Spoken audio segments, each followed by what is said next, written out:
मागच्या काही दिवसांपासून दिल्लीमधील परिस्थिती पॅनिक असल्याचं बघायला मिळते। कारण दिल्लीच्या लाल किल्ला परिसरामध्ये मेट्रो स्टेशनच्या जवळ जो स्फोट झालेला होता त्यानंतर अनेक ठिकाणी अलर्ट देखील जारी करण्यात आलेला होता। तशीच काहीशी परिस्थिती आज सकाळी महिपालपूर परिसरामध्ये घडल्याचं आपल्याला बघायला मिळालं। मी सध्या त्याच ठिकाणी आहे ज्या ठिकाणी म्हणजे हॉटेल रेडिसन आहे हे। या हॉटेल रेडिसनच्या समोर एक सकाळी स्फोट झाल्याचा आवाज आला आणि त्यानंतर इथून जाणाऱ्या एका महिलेनं पोलिसांना फोन केला 100 नंबरवर। त्यांनी माहिती दिली की महिपालपूरच्या परिसरामध्ये अशा पद्धतीचा स्फोट झालेला आहे। त्यानंतर तातडीनं पोलीस घटनास्थळी दाखल झाले, पण त्यानंतर जी माहिती मिळाली ती माहिती काहीशी वेगळीच होती। प्रत्यक्षदर्शी आहेत आपल्यासोबत, त्यांच्याशी आपण बातचीत करूया। आपका नाम बताइए और क्या हुआ था सुबह के टाइम? मेरा नाम अभय है। मैं इस साइड महिपालपुर से जा रहा था अपने रूम की साइड, तो यहाँ एक गुड़गांव, दिल्ली से गुड़गांव की तरफ बस जा रही थी जिस बस का टायर फटा। टायर फटने की आवाज़ से एक महिला ने 100 नंबर को फ़ोन किया कि रेडिसन होटल के सामने बम फटा। तब 5 मिनट में पुलिस आई और 10 मिनट में फायर ब्रिगेड की टीम आ गई, फिर मीडिया आई।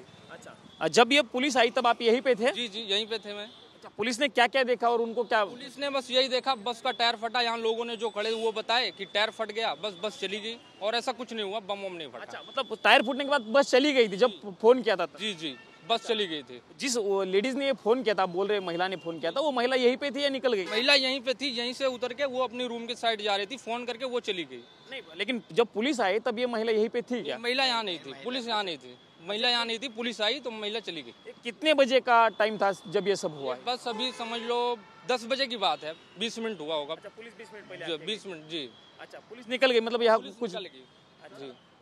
हे प्रत्यक्षदर्शी होते, आपण त्यांच्याशी बातचीत केली। त्यांनी सांगितलं की एक बस जी होती डीटीसी बस म्हणजे जी ट्रान्सपोर्ट दिल्ली सर्व्हिसची जी बस होती त्या बसचा मागचा टायर फुटला आणि त्याच्यामुळे आवाज आला। बॉम्ब वगैरे कुठलाही फुटलेला नव्हता। त्यानंतर तातडीनं पोलीस आणि अग्निशामक दल आलं, पण त्यांना कुठलीही माहिती जी आहे ती तिथून समोर मिळाली नाही। पण काही वेळ सुरुवातीला जोपर्यंत पोलिसांकडून अधिकृत माहिती दिली जात नव्हती तोपर्यंत परिस्थिती जी आहे ती चर्चा जी आहे त्या परिस्थितीची वेगळी असल्याचं बघायला मिळालं। पण ही बसचा टायर फुटल्यामुळे अशा पद्धतीचा आवाज आल्याची माहिती प्रत्यक्षदर्शींनी TV9 मराठीशी बोलताना दिल्याचं आपल्याला बघायला मिळालेलं आहे।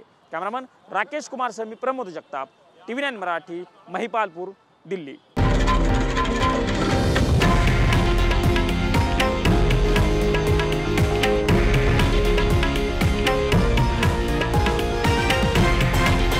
हे आहे देशातील नंबर 1 न्यूज नेटवर्क आणि आपण पाहत आहात TV9 मराठी, एकमेव।